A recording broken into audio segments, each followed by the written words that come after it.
Guys, so ngayon may kwento ako sa inyo. Yung cellphone ko nahulog sa Imbornal. So, sobrang kaba ko. Doon sa tinambayan ko kanina.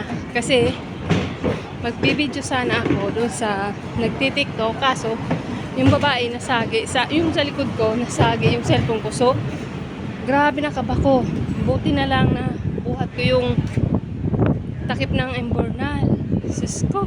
Grabe, akala ko naman hindi ko na makuha ang cellphone ko at walang tubig. So, ngayon, para mahimasmasan tayo, magpalamig muna tayo. Ayan guys.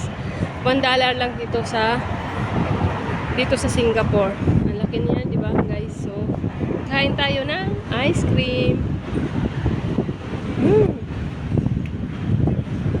Kain tayo guys. Pampaalis ng kaba.